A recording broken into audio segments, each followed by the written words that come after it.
Sebelumnya gue mau ucapin terima kasih buat teman-teman fans netral ataupun PNL dan para teman-teman pers yang sudah datang ke acara perilisan Netral 92. Nah, sebenarnya album Netral 92 ini, demo album 92 itu ditemukan oleh teman gue ini, Bimo. Jadi dalam bentuk pita, dulu ada pita kaset, dia metal ya, iya, pokoknya kaset dia temukan itu dan kondisinya masih bagus. Dan pita itu yang kita tawarkan demo tahun 92 itu, yang kita tawarkan ke semua label-label di Indonesia. Pada saat itu nggak ada label yang menerima kita. Terakhir kita ketemu dengan almarhum Krisna Sadrak, yaitu Mbak Bakis, basis vokalisnya Suckerhead. Dia nawarin untuk Bim bawa aja ke Indosmart Sakti. Habis itu Bimo ke Indosmart Sakti untuk kasih demo itu dan alhamdulillah langsung diterima. Tapi kita disuruh untuk rekaman ulang. Jadi demo ini tidak dipakai. Ya, jadi yang rekaman ulang album pertama Warak itu adalah rekaman baru dari PT Indosmart Sakti. Itu. Dan ini ada teman kita Ezra nih. Ini yang pertama kali waktu dengerin demo, waktu itu dengerin nama Pai ya, Ezra? Pai, ya. Pai yang bilang ke kita, lo akan jadi band besar, bakalan jadi band gede di Indonesia. Terus dia langsung kasih kertas ke kita dan kita disuruh tantangan. Yeah. Tapi sekarang gue tanyain sama dia kertasnya di mana, tanda tangannya di mana, dia nggak tahu. Terima kasih untuk Ezra. Yeay Ezra. Yang penting gue bener. Yoi. Ada yang mau tambahin Bim? Halo, sebelumnya terima kasih kepada Anda dan masih mengapresiasi album karya kita Netral sudah 30 tahun lebih, 30 tahun ya? 32 tahun. Ketahuan ya 32 tahun ya. Oh, ya. Ini album sebetulnya bukan album ini rilis sebetulnya demo, jadi emang kualitasnya emang orang jangan salah ekspektasi, emang ini demo banget. Jadi lagu-lagu yang direkam ini sudah pernah dirilis di album pertama dan sebagian di album kedua ya. Iya, jadi nggak pernah ada di industri musik Indonesia. Ya sebelumnya terima kasih banget, kita masih banyak yang suka, yang mudah-mudahan bisa jadi apa ya, bisa jadi spirit semangat buat generasi Z sekarang. Kita berkarya memang bukan untuk hanya untuk sesaat, bukan hanya untuk satu dekade, dua dekade. Mungkin karya ini bisa diterima di sepanjang masa di kancah musik rock Indonesia. Moga-moga ini bisa jadi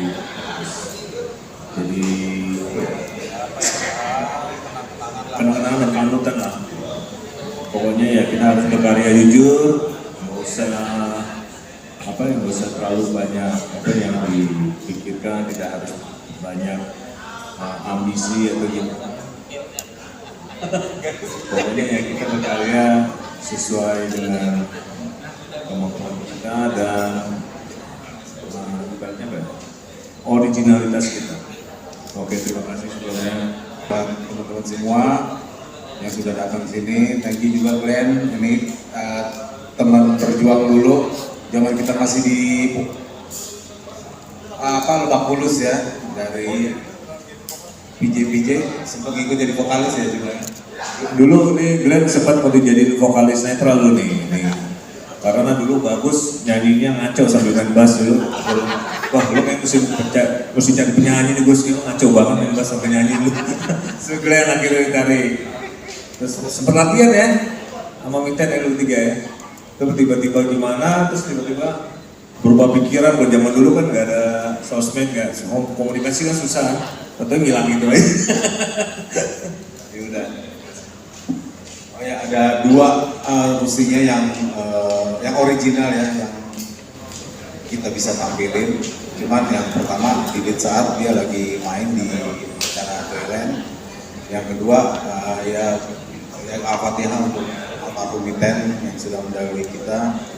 Ya, paling tidak dia memberi warna yang lain di 3 album netral pertama. Ya gua jelas benar kasar banget, maksudnya memang raw banget gitu. Bahkan mungkin ada lirik-lirik yang masih belum jadi benar-benar jadi gitu, di album ini. Jadi cuma hanya aku ngaco aja bikin lirik, belum benar-benar jadi lirik yang nyata gitu. Benar-benar demo lah. Kita pernah bikin juga ya, demo juga ya. Ada 2 demo berisi 3 lagu dan 4 lagu kalau nggak salah. Cuman itu udah nggak tahu kemana, hilang. Ada lagi yang belum Ada ketemu. lagi, belum ketemu. Ini C90 apa 60 ya? Kalau yang demo paling cuma kalau 4 lagu paling C berapa? C13 apa ya kali itu? Ada 2 lagu kayak gitu. Dan bukan yang ini, yang sebelumnya. Itu yang kita rilis sih sebetulnya demo terakhir gitu. Jadi kita memutuskan dari sini dulu, Gus, kalau ini sampai demo nggak ada yang mau, bubar aja di band ini. Maksudnya udah frustasi juga dulu kan, udah 3 tahun dari tahun ya dari tahun 90 dari 92 dong kita kalau nanti. Iya harusnya tuh bukan tahun 92 gitu. Kita ngebandnya dari tahun. Iya. Pokoknya habis lulusan tahun 90 lah kita. Netral kan rilis album pertama tuh tahun 95 Desember akhir. Jadi emang itu perjuangannya di tahun 92. Dulu udah cukup frustasi ya karena dulu hampir udah bisa dibilang seluruh label major label ya di Jakarta, di Indonesia, semua kan di Jakarta semua tuh yang major kan itu udah nolak semua netral. Karena dibilang dulu, wah ini rocknya nggak jelas nih netral nih. Itu karena era dulu zaman era glam rock dulu kan, antara glam rock sama progresif atau enggak sekalian thrash metal dulu zaman thrash metal. Wah ini rock kamu nggak jelas nih. Ya. Makanya dulu kita di album ke-1 tuh memang ada campur sari tuh albumnya. Jadi gini ada ngepang. Makanya sebetulnya kita nggak pernah ngeklaim kita band punk. Jadi kebetulan aja single pertamanya itu dipilih lagu Wala. Jadi kesannya kan, oh band punk nih. Padahal kita nggak pilih lagu itu. Di album itu ada macam-macam, ada yang indie. Bingung juga kita soalnya waktu itu kan. Soalnya setiap kita tawarin ke label, ditanyanya, wah lagu slow-nya mana nih? Kan zaman dulu kan gitu, lagu slow di mana ya? Jadi nggak ada udah. Jadi kita ngasih apa adanya aja, begitu aja. Jadi ya benar-benar beruntung. Soalnya zaman dulu emang sebetulnya banyak band-band keren ya. Cuma untuk kesempatan untuk masuk industri zaman dulu kan susah. Gak kayak sekarang kan setiap orang berkarya, anak sekarang gampang banget untuk terekspos gitu, gampang kan. Kalau zaman dulu kan emang harus tergantungan sama major. Semua sudah dimonopoli sama dia, jadi gimana caranya pokoknya ya lo harus benar-benar fight bisa sampai ketemu major yang ngerti lo musik lo gitu. Cuma kalau zaman dulu yang itu emang faktor luck aja sih harusnya. Netral itu sebetulnya juga bisa dibilang ya 70% itu faktor luck. Karena dulu ya kita juga main musik karena kita nggak mau ikutin apa ya, kita nggak main musik ikutin zaman waktu itu kan. Jadi kita emang dasarnya emang kita keterbatasan skill waktu itu kan. Jadi pokoknya kita berkarya aja lah, bikin aja udahlah, maco aja udah bikin, pokoknya semau kita aja, pokoknya se-orisinil mungkin, maksudnya jangan ngikutin apa yang udah ada. Ya udah, jadi ya konsekuensinya waktu dulu ya nggak ada yang mau, makanya label-label semua nolak semua, wah udah sampai frustrasi juga, Gus pokoknya album ini nggak ada yang mau, wah bubar aja deh. Udah frustasi dulu, ternyata ada yang mau, lanjut ke nonton 95. Ternyata responnya lumayan, karena waktu itu didukung sama labelnya juga, label waktu itu Indosiar Sakti dia invest buat promo itu gila-gilaan kan. Zaman dulu kan emang semua ketergantungan sama media kan, medianya itu aja zaman dulu kan. Ya TV cuma hitung jari, radio, dan mereka pasang spot di situ, ibaratnya frekuensinya sering gitu, jadi otomatis netral ya kedengeran. Tanpa major dulu netral mungkin nggak jalan juga. Proses rekaman menjadi lagu yang udah rapi jadi album itu berapa lama Mas? Sebetulnya netral sih enggak? Iya, netral karena emang awalnya bikin materi pun dari latihan. Jadi kita waktu dulu rekaman proses tuh nggak lama. Dulu kita bisa bikin lagu tuh satu shift bisa 10 lagu dulu. Karena kita live. Album 1, 2, 3 ini live kan, nggak pakai metronom, jadi benar-benar live. Jadi live tuh, jadi ya Japinnya cuma vokal, gitar-gitarnya, cuman yang lain itu live. Bener-bener kuno banget, 70s banget, padahal era tahun 90 itu udah modern.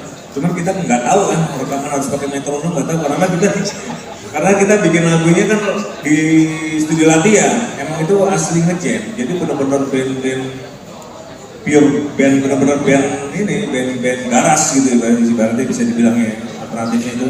Jadi emang bener-bener band latihan, jadi kita bikin lagu, nah kalau lirik emang sih bagus semua sih yang bikin dominan. Cuma kalau musik ya, netral ketiga sama album kita ya. Label segala macam. Tapi kenapa pas album ketiga terus dia ninggalin gua?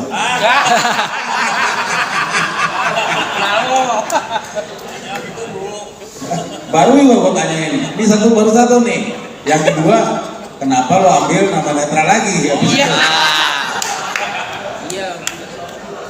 Karena dulu album ketiga bosen gue liat Gus. Bosen nyanyi botak mulu. Enggak, karena dulu pengen bereksperimen, pengen bikin band lain gitu kan. Ada proyekan Romeo, ada juga, terus ada bantuin Ahmad Ben dulu si Dani, terus karena emang nggak bisa